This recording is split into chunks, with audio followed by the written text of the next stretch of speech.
Terima kasih Anda masih menyaksikan Berita Utama. Saudara, 1 bulan berlalu, misteri kematian satu keluarga di Warakas Tanjung Priok, Jakarta Utara akhirnya terungkap.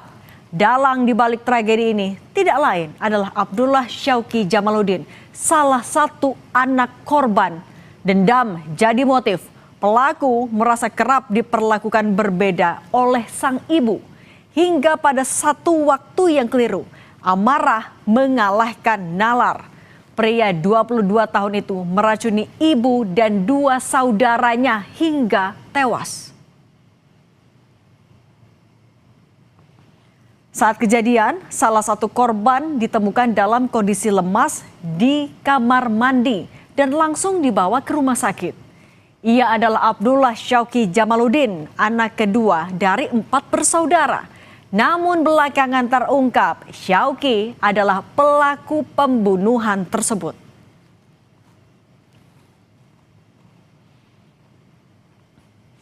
Lebih dari 1 bulan, polisi melakukan penyelidikan untuk mengungkap kasus kematian satu keluarga di Warakas. Di rumah kontrakan itu, polisi memeriksa 43 barang bukti, antara lain air minum dalam kemasan, bekas makanan hingga ponsel. Polisi juga memeriksa 10 saksi. Salah satunya adalah anak korban yang saat itu menjadi korban selamat. Penyelidikan lewat metode sains mengungkap bahwa ditemukan senyawa kimia di dalam tubuh korban yang dikenal juga sebagai racun tikus.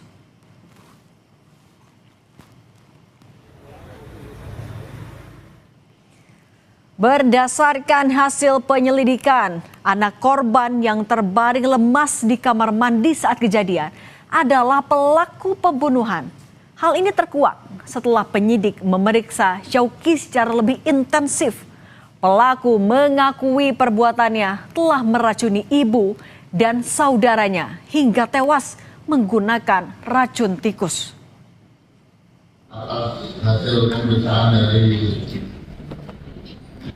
pelapor, dokter, dan juga bukti toksikologi serta hasil pemeriksaan saksi, hasil pengamatan kami berdasarkan barang bukti lainnya, sehingga kami menetapkan saudara S sebagai pelaku atau tersangka dari perkara peristiwa tersebut, di mana saudara S memang dengan sengaja meracun ke 3 korban itu.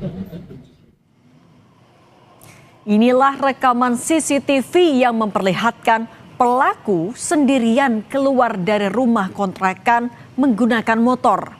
Pelaku membawa panci atau teko yang dipakai untuk meracuni keluarganya. Dari rekaman CCTV tertulis kejadian terjadi pukul 9 pagi. Kemudian pelaku diantar bersama temannya pulang ke rumah kontrakan.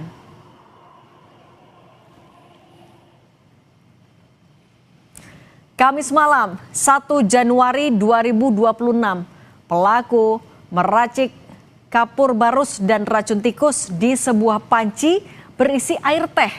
Saat melihat ibu dan saudara kandungnya terkapar lemas, pelaku mencekoki teh beracun ke mulut para korban. Dokter forensik Rumah Sakit Polri Kramat Jati memastikan ketiga korban tewas tidak mengalami kekerasan fisik. Kematian ketiga korban disebabkan zat kimia beracun masuk ke dalam tubuh dalam jumlah melebihi batas toleransi. Di dalam lambung terdapat cairan warna kecoklatan, didapatkan peredaran berdarah dan bau yang sangat menyengat ketika isi lambung atau lambung dibuka.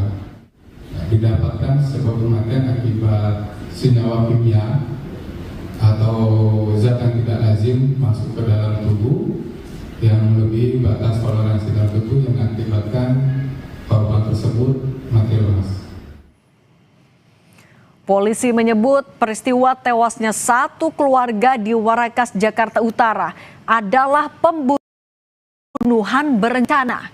Berdasarkan pemeriksaan kejiwaan, pelaku mengakui perbuatannya. Pelaku memberi racun di sebuah warung, kemudian dicampur bersama teh. Pembunuhan berencana ini diperkuat dari hasil forensik, rekaman CCTV, dan sejumlah barang bukti.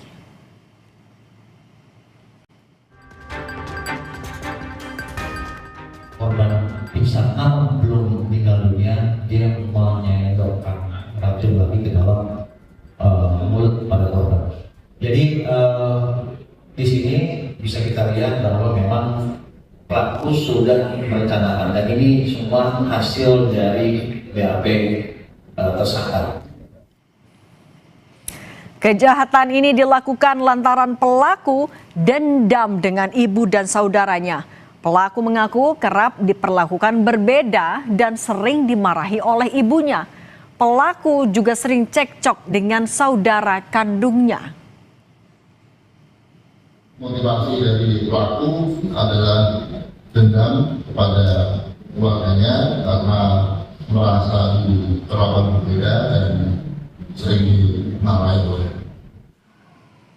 Jumat 2 Januari lalu, 3 orang dalam satu keluarga ditemukan tergeletak tak bernyawa di dalam rumah kontrakan.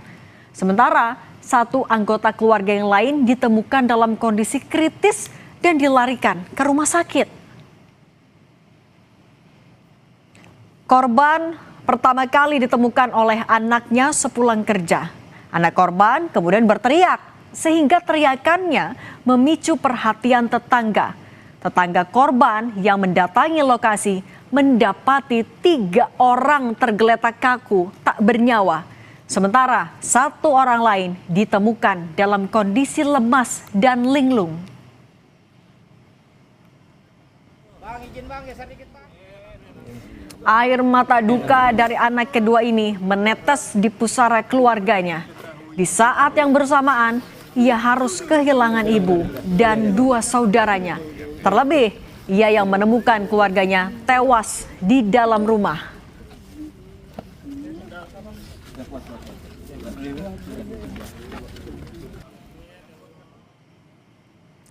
Psikolog anak, remaja, dan keluarga Sani Budianti ini berpandangan perjalanan seseorang hingga menimbulkan dendam perlu waktu. Psikolog menilai pelaku sudah lama menaruh kecewa dan tidak bisa diungkapkan. Biasanya pelaku tidak melihat keluarga sebagai hubungan darah, tapi penderitaan.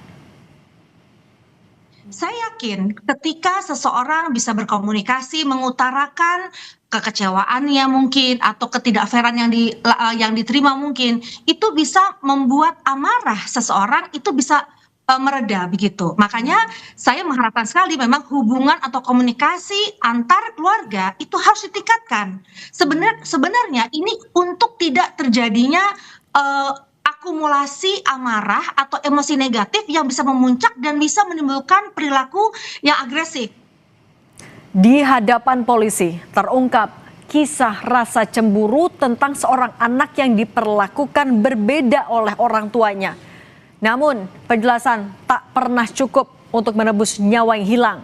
Tragedi ini menjadi pengingat yang pahit bahwa luka batin yang diabaikan dapat berubah menjadi kehancuran. Dan ketika penyesalan datang, ia selalu tiba terlambat.